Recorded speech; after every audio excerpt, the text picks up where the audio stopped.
Hello everyone, welcome back. Yesterday we wrapped up encryption. Today, leading right into it, cybercrime. Talk about cybersecurity and cybercrime, and that'll lead us into viruses, DDoSing, phishing.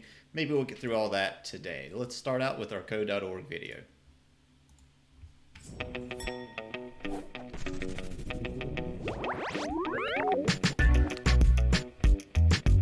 Hi, my name's Jenny Martin, and I'm the Director of Cybersecurity Investigations at Symantec.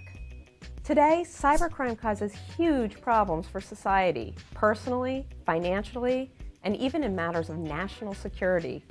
Just in the last few years, hundreds of millions of credit card numbers have been stolen. Tens of millions of social security numbers and healthcare records were compromised. Even nuclear centrifuges have been hacked, and unmanned aerial drones have been hijacked. This is all done by exploiting vulnerabilities in hardware and software, or more often by taking advantage of unintentional decisions made by the people using the software. The people committing these cybercrimes don't fit a single profile or motivation. It could be anyone from an international terrorist to a teenager competing for bragging rights. Today, the largest countries not only have a regular army, but also have a well-armed cyber army. In fact, the next world war may not be fought with traditional weapons, but with computers used to shut down national water supplies, energy grids, and transportation systems. Hi, my name is Parisa, and I'm Google's security princess. I've worked on a lot of different Google products in a lot of different ways to try and make our software as secure as possible. Now let's take a look at how cybercrime works under the hood. We'll learn about software viruses, denial of service attacks, and phishing scams. In biology and life, a virus is an organism that is spread by coughing, sneezing, or physical contact. Viruses work by infecting cells, injecting their genetic material, and using those cells to replicate. They can make people really sick and then spread to other people. A computer virus works a bit similarly. A virus is an executable program that gets installed, usually unintentionally, and harms a user and their computer. It's also possible for a virus to spread itself to other computers.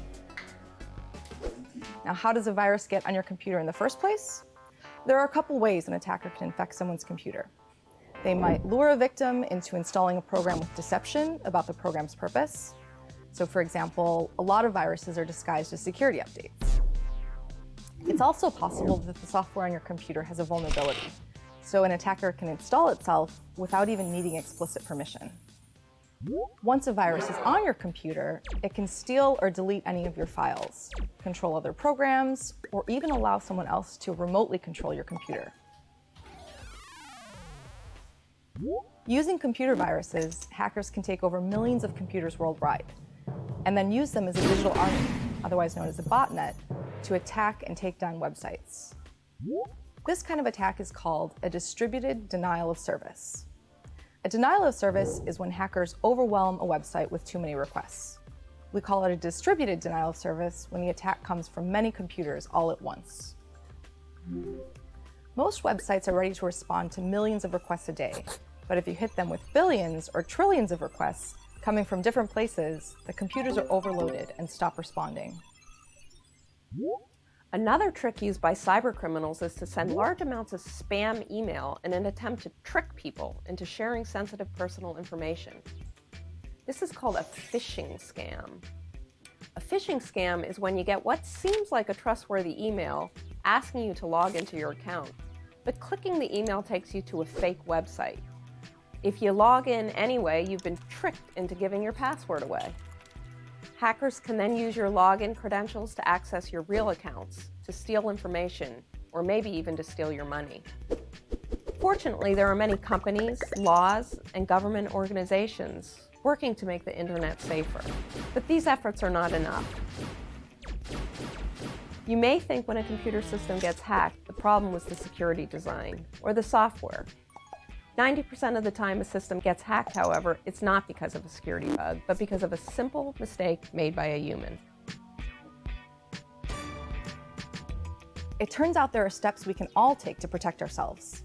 Often, your actions not only impact the security of your own data and computer, but the security of everyone at your school, workplace, and home. With billions or trillions of dollars at stake, cybercriminals get smarter each year, and we all need to keep up. All right. Let's talk about these things. So this little bit is in our cybersecurity unit. Please let me exit. Thank you. And we're talking about cybercrime. Now, the three main ones we're going to hit on, again, are viruses, DDoS attacks, and phishing, starting with viruses. Cybercriminals commit cybercrime by exploiting vulnerabilities in hardware or software or taking advantage of unintentional decisions made by people using software. So these are the two main ways. They touched on both those in our video. Vulnerabilities in hardware or software, that's like a bug or a backdoor, as they put it in the video, that they're actually exploiting. But what we're going to find, and what I end up talking about the most, is taking advantage of people. Because the vast majority, they say 90% in the video that we just watched, but the vast majority of cybercrimes happen through what we call social engineering. That is, people are maybe doing some type of phishing attack where they are making an email that looks like a login website, that sort of thing. I think most people have this concept that hacking is what we see on CSI, where we have this supercomputer nerd sit down and type 150 words per minute, and he's hacking into the mainframe just as fast as it. Listen, no, that doesn't really happen.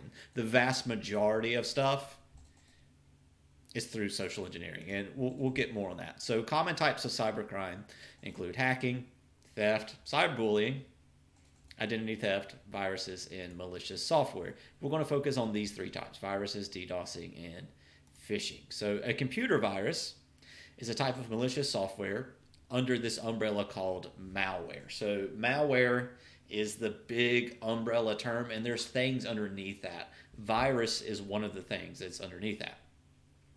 So whenever a virus is executed, it replicates itself by modifying other computer programs and inserting its own code. The important part about a virus is the spreading aspect of it. When this replication succeeds, the affected areas are then said to be infected with a computer virus. Virus writers use social engineering deceptions and exploit detailed knowledge of security vulnerabilities to initially infect systems and to spread the virus. So a virus can spread both ways.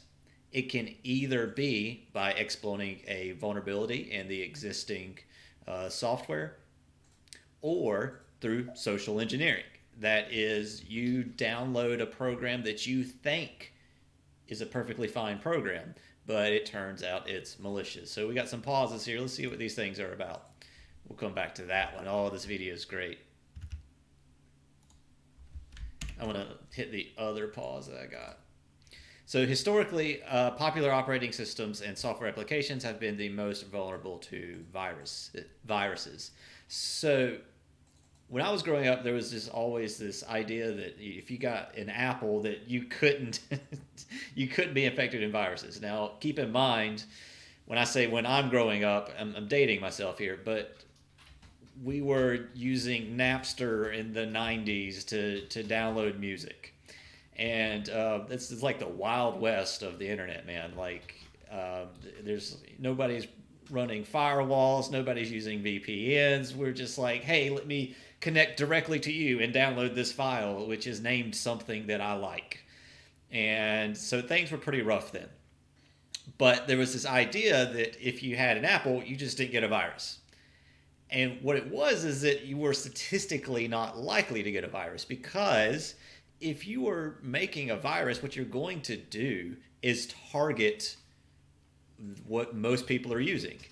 And so just ask yourself the question, what do most people use? So here I have some stats from 2015, but in terms of operating system, Android is the highest in the world. Now, this covers everything. We're talking laptops, we're talking desktops, we're talking phones.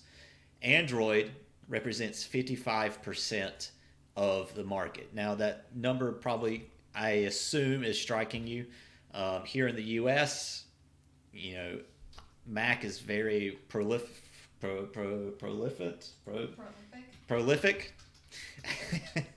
But Elsewhere in the world, Android has really put its stamp on the market because it's very affordable. And so worldwide, yeah, 55% of basically computing devices, they're Android. So if you're going to make a virus, this is going to be like the main thing that you're targeting. If you're trying to target some type of desktop, right, you're going to go after Windows, because keep in mind this is iOS and Mac OS at 12.37%.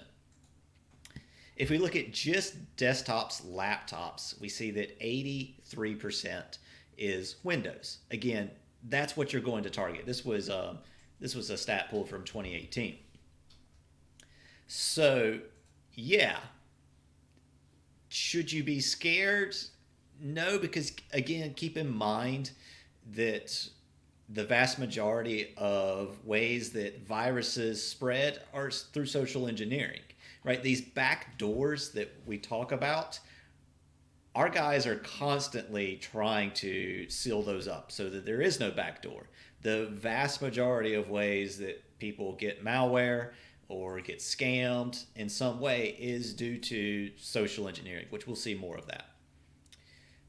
So I do like this. This is a SciShow video talking about some of the computer viruses to give us an idea of these things. And so let's watch this one. I'll speed it up, but historically my students have liked this video.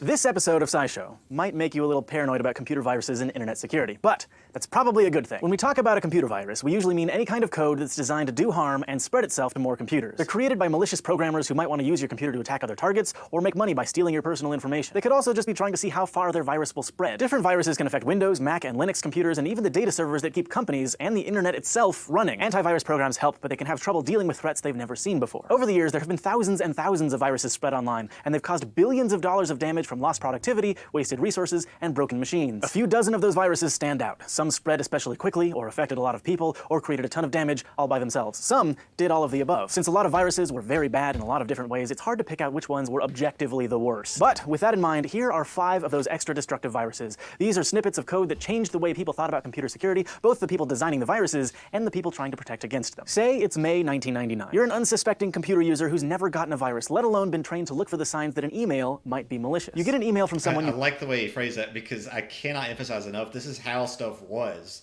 In the 90s, as the internet is just exploding, none of us really know what to do with it. So the idea of firewalls, VPNs, like, none of us did any of that, man. Like, it was so easy to spread viruses. Now, since then, we've taken a lot of precautions, and I see it a lot less. Like, I can't tell you the last time I had a virus or really knew someone that had a computer virus.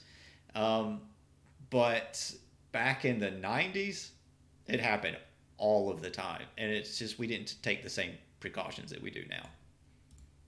You know, with a subject line that says it's an important message. The message inside just says, here's that document you asked for. Don't show anyone else, with a winking emoticon. The attachment is a Word document labeled list. So you click on it because you're curious, and a lot of porn sites pop up. At this point, you realize the email was probably some kind of virus. But it's too late. The first 50 people in your address book have already gotten a copy of the exact same email, with a subject line saying the message is from you. That was the Melissa virus. It spread through Microsoft's Outlook email program, and even though the attachment seemed like an innocent Word document, it was able to infect computers because of something called a macro. A macro is a specific kind of computer program that's used to create shortcuts. In Word, they're meant to make it easier to edit a document. Instead of manually making a set of changes to the document one by one, a macro is a piece of code that will let you do it all with one click. The problem is, that functionality gives macros a lot of power over your computer. So a macro that's actually a virus, like Melissa, takes advantage of that power using malicious code. In just a few days, Melissa spread to hundreds of thousands of computers. It didn't do any damage to the computers themselves, but it did make email services slow way down and cost companies about $80 million overall. Eventually, IT professionals and antivirus programs put safeguards in place to stop the virus, both by preventing the emails from sending and by keeping them from reaching other people's inboxes if they did send. The programmer behind the virus, David L. Smith, was caught about a week after Melissa was first released. He spent 20 months in prison and paid a $5,000 fine. Why Melissa? Apparently that was the name of a stripper he met in Florida. Melissa spread very quickly because of... Okay. Think about this. They estimated $80 million in damage. And let's back this up. What kind of penalties did the guy get? social engineering. It was short keys. Stripper he met in Florida. He spent 20 months in prison and paid a $5,000 fine. 20 months in prison, $5,000 fine. They theorize $80 million worth of damage. What do you think? I'm Melissa. Apparently that was the name of a stripper he met in Florida. Melissa spread very quickly because of social engineering. It was designed to make people curious enough to open the attachment. The I Love You virus, which spread about a year later in May of 2000, was also successful because of social engineering. It reached about 45 million computers in just 2 days and caused about $10 billion in damage. The infected email had the subject line, I love you, and came with an attachment titled loveletterforyou.txt. When you clicked on the attachment, the virus would go through your system's files looking for media like documents, images, and audio files. It would then overwrite them with copies of itself, so if you didn't have your files backed up, you'd lose all your data. Meanwhile, the virus would send itself to everyone in your address book. I Love You was a type of virus called a worm, which means that it was a standalone program that didn't use a host program to run, the way Melissa used Microsoft Word. It looked like a text document, so opening it seemed relatively harmless, but the Love Letter for You file was actually a type of file called a Visual Basic Script, which uses the file extension .vbs. Users couldn't see the VBS at the end of the file name, though, because the Windows operating system they were using was hiding file extensions by default. Visual Basic Scripts send your computer a list of instructions to execute, so if they're meant to cause harm, they can be very dangerous and do things like delete all of your files. Like Melissa, the I Love You worm was mostly contained after a few days. It was filtered out of people's inboxes, and companies released fixes for machines that had been infected. But plenty of damage had already been done. The virus was attributed to 2 programmers in the Philippines, but even though they were both arrested, they were released because at the time, there weren't any laws against what they'd done. I Love You showed just how easily and quickly a worm could spread and how much damage it could do. On January... Okay, that last little bit, this comes up year after year as like a talking point, and I honestly don't have a good answer here, but I do like it as a talking point, so I'm going to bring it up, which is what he just said. There were no laws against what they did, right? We estimate they did some ridiculous billions worth of damage with that virus. There's no laws in place at the time, so they technically didn't break the law, and they end up getting out of prison. And so one viewpoint that students often have is, are they really doing wrong? I mean, they're sending out stuff, but ultimately it's someone on the other end that's like executing it and causing all the harm, right? They're sending out with malicious intent, and like this goes like real deep, because then you look at these numbers, like they estimate $80 million worth of damage. Well, how do they get that in terms of $1 million worth of damage? Sometimes hardware is messed up in the process of doing this, but $80 million of hardware, I don't know. I don't have good answers here. And I also don't have good answers for the punishment, right? That first example we saw with the Melissa virus, $80 million worth of damage.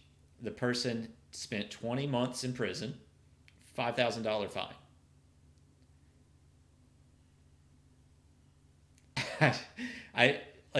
One argument is that the crime, like the punishment didn't justify or was not acceptable compared to the amount of damage caused, but another viewpoint may be, how do they estimate that damage anyway? A lot of this is up in the air, and I'd like to hear thoughts on it. 25th, 2003, just before 6 a.m., the internet broke. South Korea lost both internet and cell phone service. 300,000 people in Portugal couldn't connect to the internet. Airlines couldn't process tickets and had to cancel flights. Bank ATMs went down. 911 in Seattle had to start using paper to log calls. Even for a lot of devices that were still connected to the internet, the connections had become suddenly very slow, even by 2003 standards. So what happened? As you can probably guess by now, all of this chaos was caused by a virus. But it wasn't the kind of virus that spreads through email or infects the sort of computer most people have at home. Slammer was a worm that targeted SQL servers, which stored databases using a piece of Microsoft software called Microsoft SQL Server. It worked by taking advantage of a bug in the software. It sent the server a specially formatted piece of code, one that looked like it was just an ordinary request for information, but actually reprogrammed the server to send out more copies of the same worm. The worm spread faster than any other virus ever had, infecting 75,000 servers in just 10 minutes. Those servers were all sending requests to thousands of other servers, which couldn't handle all the traffic. In all, millions of servers were affected, and the internet went kaput for a while. Slammer is thought to have caused about $1.2 billion in damage before it was stopped, and the programmer behind it was never caught. The whole mess could have been prevented, though. 6 months earlier, Microsoft released a fix for the bug that Slammer exploited, but lots of people just hadn't installed it yet. The 2007 Stormworm was... Right, I want to touch on that one. So, vulnerabilities in software is one way that viruses kind of perpetuate themselves. They infiltrate systems. Now, I've had some debates with some people that are in cybersecurity talking about Android. I know I have a particular friend who is in cybersecurity or in IT, and he uses a Windows device, but an Apple phone, and that was very weird to me. And I asked him about it, and well, he's just like, in cybersecurity world, it's just well known that Android systems are much more prone to get hacked or fall victim to a virus, something like that. There's vulnerabilities, and I actually dug into this and looked it up, and there's websites, and I think they show up later in our slides. I'm getting to it now because it ties in with what he's talking about. Whenever Apple finds a vulnerability in their software, you got to keep in mind that Apple basically, they're in control of the software and the hardware at the same time, right? Because the iPhone runs iOS, and Apple owns both of those things. Apple also has essentially deals worked out with their carriers, right? You can basically only get an Apple device on very specific cell phone carriers. Android, on the other hand, Google has control of the software, but Android OS ends up on lots of different phones, different hardware, so they don't have exact control of the hardware. When they also don't really have good ties with the cell phone services. All right, if you're on like Google Fi, which is the one that they own, and you have like a Google phone running Android, you're like first to get all the updates. But for everyone else, Google can identify a security issue. They could put out an update or a patch, and they push it. But it's ultimately up to the cell phone carriers to basically push it out to all of their customers. And so what you end up getting is a big lag in terms of when something happens, there's a security vulnerability, Google develops an update that fixes it, Google pushes it out, but it could be like weeks to months before it ever actually hits cell phones. And in the meantime, that vulnerability is there, where it's much faster with Apple because they tend to have much more control.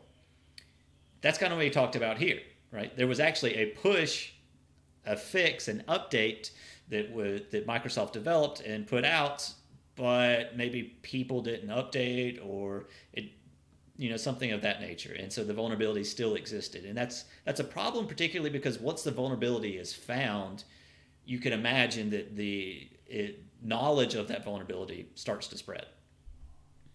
People just hadn't installed it yet. The 2007 storm worm was another worm that spread through email, but its purpose wasn't to destroy your computer or information. It wanted to take over your computer instead. The original subject line read, 230 dead as storm batters Europe, which is where the virus gets its name. But instead of an attachment, the email contained a link to a website, which promptly downloaded the virus onto the user's machine. And then, nothing happened. Or at least nothing the user could see. Stormworm was designed to be as invisible as possible so that you wouldn't detect and destroy it. This way, it was able to use your computer to do all kinds of stuff in the background. The virus would connect your machine to what's known as a botnet, a collection of computers that form a network. A botnet can do all kinds of things, from launching coordinated attacks that slow down or disable web servers that keep a company going, to stealing passwords, banking, and identity information. But at first, the network didn't actually do very much. It just grew. Antivirus and IT companies knew it was there, but it was hard to stop it. For one thing, different machines in the network had different jobs. Only a small fraction of infected computers were in charge of spreading the virus. Another small set of computers served as the command and control centers, which sent out instructions and helped control the rest of the botnet. The rest just followed those instructions. So even if you shut down most of the computers spreading the virus, the network would still be out there doing its thing. But it was hard to stop Stormworm from spreading in the first place. Sure, it started out as an email about a storm in Europe, but soon there were emails with all kinds of different headlines. And since they were coming from someone in your address book, they seemed relatively innocent. To make matters worse, antivirus programs had trouble finding the virus on an infected machine. The code for Stormworm was designed to change every half hour, so it always looked different. At its peak, the Stormworm botnet consisted of about 1.5 million machines. The programmers didn't seem to be using it for anything nefarious, though. They just sold the network to other criminals and scammers. After a while, companies did figure out how to stop the virus from spreading. They removed it from infected machines, and by late 2008, the botnet was mostly gone. But like with Slammer, the people behind it were never caught. Mebroot. So that is the one that tends to be scariest to me. A lot of the viruses that we saw in the 90s and early 2000s,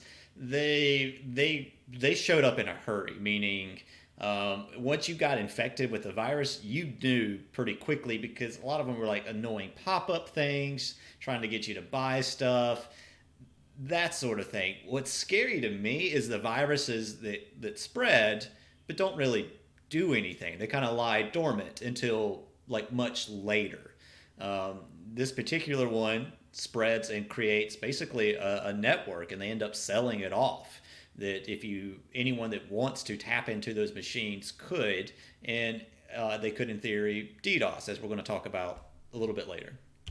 Is also a virus that slowly started to spread in 2007, and its main goal was also to hook you up to a botnet called Torpig. Both are especially sophisticated. MebRoot usually gets into your computer via a drive-by download, where you visit a malicious web page and the program downloads in the background without you even knowing it. From there, it overwrites what's known as the master boot record, the part of your computer's hard drive that stores the instructions that tell your computer how to start up. Being able to control the master boot record gives MebRoot a lot of power, because it can tell your computer what to do right from the start. And what it tells your computer is to connect to the Torpig botnet, which then steals all of your information. Torpig uses a spying technique known as man in the browser, which is as creepy as it sounds. It lurks in your browser, logging everything you do and any private information you happen to enter. It'll also try to actively steal information using fake websites that look and behave exactly like the originals, but send the data to the Torpig servers instead. And all the while, you'd never know it was there. By late 2008, Torpig had stolen info connected to 500,000 bank accounts. And again, the people who created it haven't been caught. By now, you might be wondering whether a worm will make the internet go down tomorrow, or whether your computer is secretly part of a botnet, and I don't really blame you. There are things you can do to avoid getting viruses. Install an antivirus program. Don't click on suspicious links or emails from Nigerian princes. Keep your operating system and computer programs updated with the latest security patches. These things right here. Install antivirus programs, right? There are free ones out there available for you. You don't have to pay for one, such as Norton or McAfee. Find one. You should use an antivirus program. We didn't in the 90s. That's why viruses were just everywhere. Keep your OS and computer programs up to date. I saw some people in chat talking about how they're snoozing their Windows updates. Don't do that, right? We just saw in this video there were issues with vulnerabilities. Microsoft actually took care of it. People didn't install it or people didn't update, and it became a problem. You should do those updates. They have, for most of those updates anyway, this is all they are security updates. So that's kind of what you should be doing. This last one, this is actually the harder one, right? We can install programs. We can tell things to update. That's very proactive. This, don't click on suspicious links or emails. You got to stay vigilant with that. We'll talk more about phishing later, but this is one of the ways that viruses end up spreading. I'm going to answer some of chat's questions, and we're going to wrap it up. I have one early on. So we were more prone to viruses back in the 90s because there was no knowledge about it. Yeah, a lot of it is we didn't know what to do. As I said, we weren't running antivirus programs, right? A lot of the ones that you know about now, stuff like Norton and McAfee, this is when they kind of like made their mark on the world, is that they came out and was like, hey, you guys should be using these, and we're going to charge you, but you should be using them. And you still had people, kind of like me, they were just like, well, I'm not going to pay for that. Now, some free ones did develop. Those free ones are still around today, and they're just as good. There's open source antivirus software that is perfectly good, and you should be running something. Okay. A lot of discussion about, $80 million in damages, that sort of thing. An example of a free antivirus program, I highly recommend that you type in the words open source antivirus software whenever you do this search. You can find the open source ones are going to be really good. They're going to be essentially trusted. Just do a Google search. I don't want to throw out any names. Okay, we're going to wrap it up there. This has been viruses. We'll talk more about phishing and whatever the other one is, DDoSing tomorrow. For now, let's chill.